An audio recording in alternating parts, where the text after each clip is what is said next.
Continue we shall.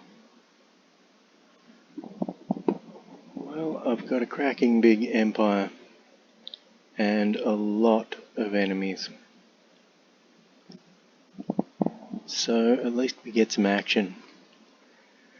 With a sprawling empire like this, the turns will slow down considerably at this point, but you'll get a lot more done per turn. So I guess it sort of evens out ultimately. I'm rethinking the huge map, that's for sure. A large map, I would have been getting a bit more stuck into most of them by now. But what's done is done. Next time I'll go for some large maps with maximum land and just be done with it, I think. Just for maximum action, maximum viewability. This large ocean setup, it's great if you like naval battles. And if they were all human opponents, it'd be fine, because having big naval battles with human opponents is quite fun. And overall, the Transcend opponents haven't been doing too bad a job. Been fending me off, they've been attacking and abusing me with their navies. But my navy is pretty ridiculous. Either way, I'm starting to get some tendrils. Starting to get some bases built in various directions to extend my range and give me the ability to service my ships and whatnot, repair them further afield, which is useful. And they'll also act as a chain of hopping points for my air force, which is very important because on this kind of big map,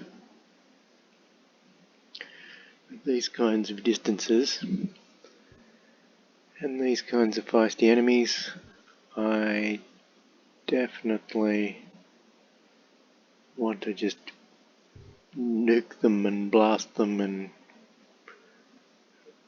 really make as short a work of them as I possibly can, because I'm determined to get a conquest victory.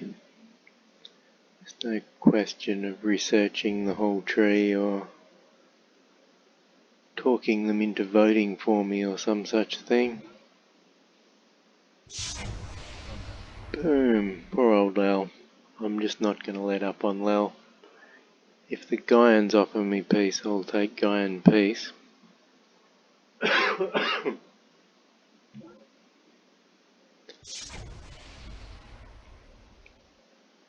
But Lel, I'm just going to heckle.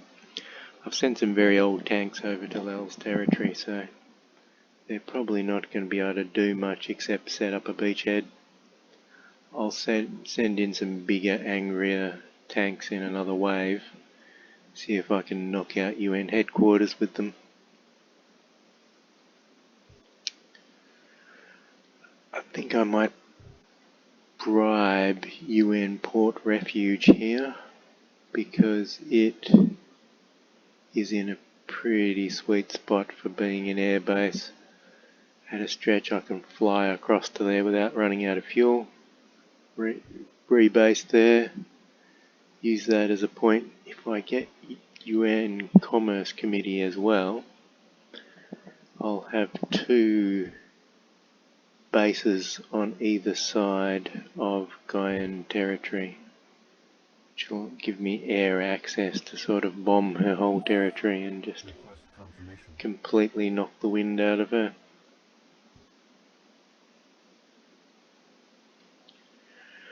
Try and sneak a few units through. What are they up to? Try and sneak some units through university territory. Some probe guys to steal tech from Santiago. A colony pod Might put a sea base further west, longer sea base chain. And of course plenty of warships to protect the above. Quite happy with my feisty little warships.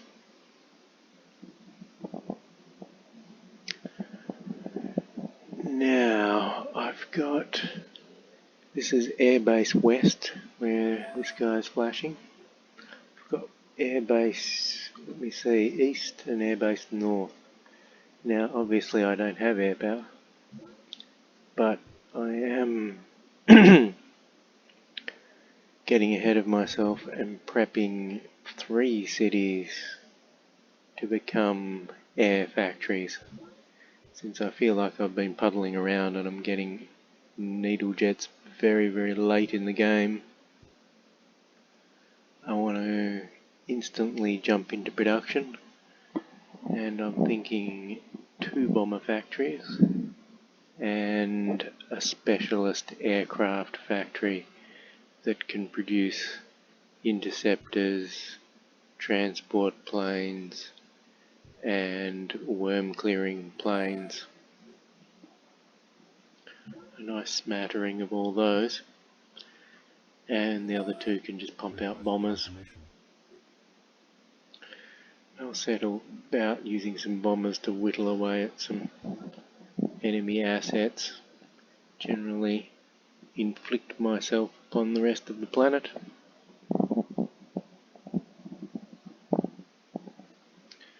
So this is Airbase East where this guy is located. So first phase of setting up a factory, get some supply crawlers there, use the old Control H to make them locals, and then set about bringing in some minerals from nearby mines. 4 minerals, bam. Kick up the minerals to around 20. Now that I'm green, I can get away with more minerals without polluting. So I want my mineral level up at about 20, and then that'll be able to manufacture things at a reasonable pace. And then by slamming in supply crawlers, I can just max it out very quickly. These ships are coming in 3 or 4 turns. So these X-tanks have poisonous gas, and I'm half tempted to send a couple of them down on my next troop transport.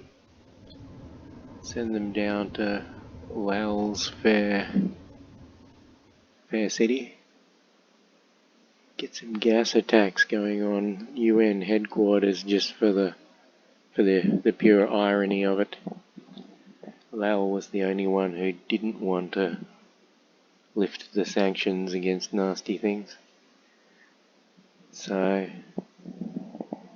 it's particularly twisted if I go and then poison gas him because the others gave me permission to do so. Of course I voted against it too because I wanted to be the only psycho who was doing it, and don't want to encourage them to build nukes and crazy things. I'll certainly be pleased and entertained if they do though. I'd love to see some enemy gas troops coming right for me. I've seen the computer, which is to say I've seen the computer throwing nukes around on plenty of occasions. Even relatively peaceful seeming factions can get a bit mad once they've got nukes on their hands. I was once being cooperative with a human player who was right next door to me and new to the game. So I was babysitting his empire. He must have had a better computer because he was hosting the game. When I left the game, the AI took control of my faction, sized his faction up, decided one of the cities had lots of good troops in it, so nuked him. nuke that city right off the face of the planet straight away. No hesitation there. Okay, unloading tanks, unloading some probe teams and tanks and feisty fellows. I'll get some newer tanks over before I really press the assault.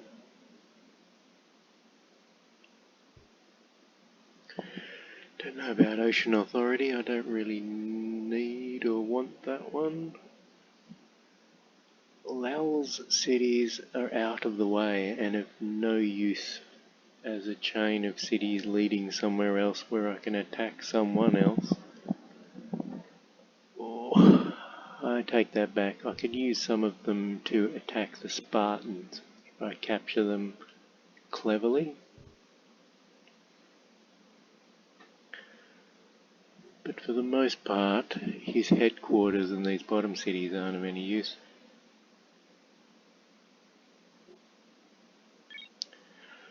I might just have to dispose of them, the poor chaps. So everybody hates me except for my dear friend Zach and good old Morgan. May he rest in peace. My only friends are a nerd and a dead guy. Oh well, what can you do?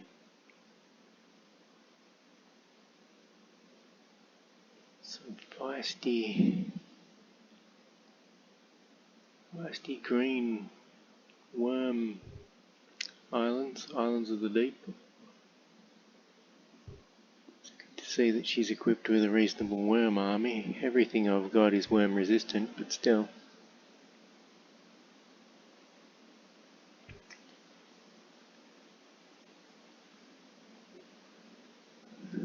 Worm resistant, but there are limits.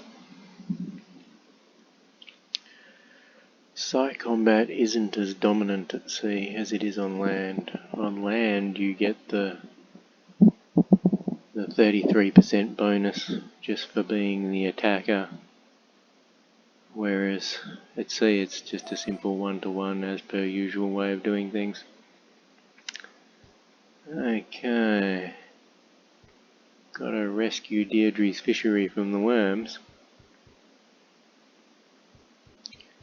A swarm of transships, the perfect thing for taking on a pack of worms. Oh,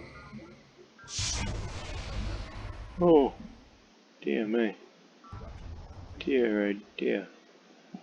Hopefully I don't lose my poor dear colony pod. Damn them. Well, the Gaians don't look too tough over there. Their battleship's half dead. And, well, I've got such a swarm of ships.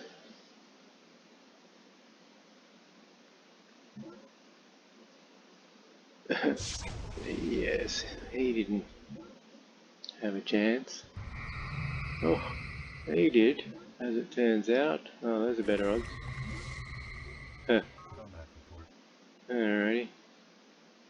Yeah, those Isles of the Deep are no slouch when they're big and beefy and terribly, terribly going. But actually as transport ships and all-round ships, I'm pretty sold on the Isle of the Deep. I'd say that worms on land as an offence against humans are a bit iffy. Locust of Chiron,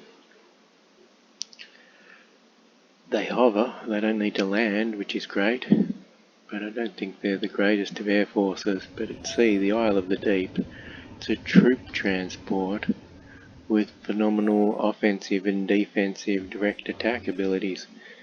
It can't coastal bombard, but psi attack, psi defense, it's bloody brilliant. On a troop transport, just means you can sort of do almost every job with one unit.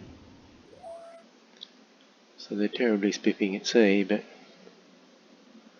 ideally you don't want to be doing quite as many sea battles as all this. You want to have land battles and aircraft a bit more than this, but that mine's already occupied.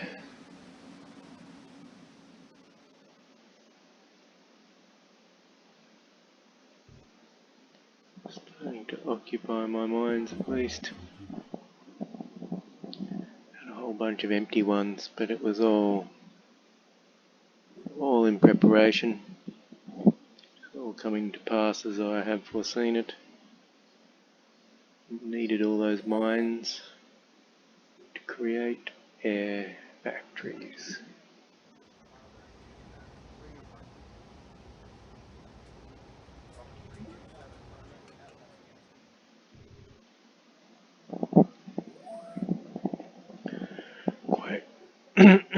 Quite pleased with the fight that the guys have put up in this one, actually.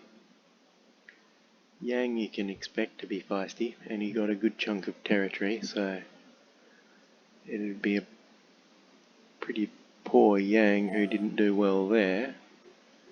The Spartans got given a reasonable island, seems, and they've done solidly, and they're reasonably hard to deal with. Their natural sportiness, bunch of bloody jocks. But I don't always expect much from Green, and she's done well. Lal actually has a decent amount of cities, but they don't really amount to much. There's a lot of ocean cities that really haven't hit their stride yet, and lots of little piffling little cities. And I'm thinking he'll be the first I'll try and squish. I could make peace with some of these foolish fools, but I personally like using the Who's Who readout as a Who's Who of got tech I need to steal. So if I have a vendetta with everyone, if I'm at war with everyone, then as soon as someone's name appears at the very top of the Who's Who, I can go, oh, they've got tech I need and want. Send in the probe teams. Because otherwise, up till then, it can be a bit guessworky as to whether it's worth checking to see if anyone's got any tech. Sometimes people will mention it in a conversation, try and bribe me with a tech and I'll steal it instead, or threaten me with a tech is a classic one. Look out for my 642 super unit, and I go, oh, you've got level 4 armor, or you've got a level 6 weapon, I'll have that. So having ways to spot who's got tech, who's potentially got tech you haven't. I'm trying to get some probe boats over to Santiago in case she's got anything I don't have. Because at one point she turned up at the top of the tech queue, and then I overtook her, but that doesn't mean I overtook her by acquiring the techs that she's got different from me. So it's worth having a prod over in that direction, a prod and a probe and a poke. See if I can snaffle some tech, and of course if I can't, I will get her map instead, which I effectively already have, but meh, can always get more info. Yeah, well, having fun beating on Lal. He's in a good spot for me to just sort of flap around at the moment. It's an interesting amount of just empty islands south of Lal. The southern hemisphere barely has any anything on it. And again makes me think, why didn't I go for a large map? I didn't go for a large map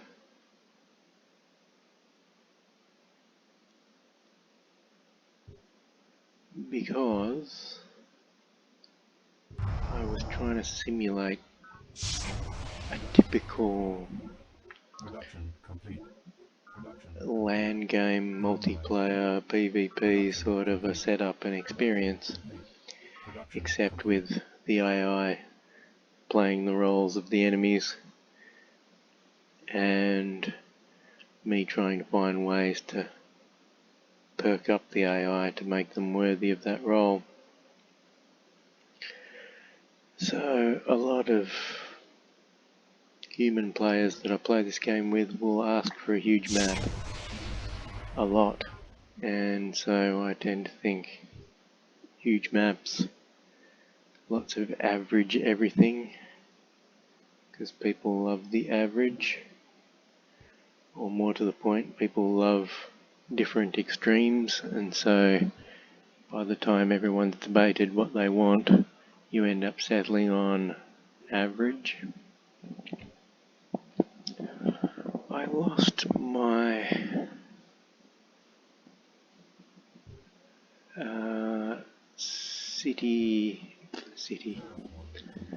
my ocean base colony pod, my sea colony pod that was going west has died, even though it had a bunch of military boats stacked on top of it. It was able to be killed. I think there was just some sort of cheating computer wants it dead, make it so shenanigans there. That's alright, because I can bribe a series of cities. That's the great thing about being Miriam. People think of Morgan as the great bribe artist. Watch me get 1 energy per square and really shine, but his probe teams aren't as great. I've got intrinsically good probe teams, so all I have to do is have my own way to cook up the energy, which I do. There's any number of handy techniques for stockpiling energy and creating cash. I'm using one of them. Not really even my specialisation. I'm very much going for minerals and mass production of a military. This is a conquest effort after all. But having flipping great wadges of cash, it's an essential thing when you're probe team oriented. And Miriam is terribly, terribly probe team oriented. But that's a good thing, because this is a game where it's glorious to have probe teams. In your average civilization game, they either don't exist or they're some token afterthought of a building, some minor part of the game. Early Civ, of course, had them to some degree. Not quite as flexible and tricky and awesome as the probe teams in this. But yes, modern Civ type games, I think they've just sort of kowtowed to the crowd and gotten rid of all spy units because they annoy some vocal people, therefore they get ditched in the name of balance. It's all about balance, all praise to balance. So I was cranking maximum labs to get air. Oh, just out of my price range. So I can always just, there's a switchover cost to going from green to planned or what have you. There's no switchover cost to adjusting this economy bar here. and I only lose 20% of my economy to inefficiency now because I'm so green. Bland is a very useful early game one. I'm definitely a fan of green later on. Free market is very limited in its uses. I've certainly tried it with most factions because free market on its own can get you the +1 energy per square miracle, which is a fun toy. Wealth only really works for Morgan, but even then, does it work? I mean, -2 to morale. What a horrible, horrible thing wealth is. Boom, UN port refuge as promised. Oh, look at all those lovely, lovely little units that I just inherited. I can use this transport to help me invade Lal's territory using Lal's former troops. Always an enjoyable sort of irony to play with. UN headquarters is tough. I'll probably need to send one of these gas tanks down to break its back with some serious firepower. I need missile or Gatling laser at the very least. Trying to attack it with those impact-based guns. They're just not up to the task. Things are too sci-fi. Well, that about wraps it up for turn 160. That is all.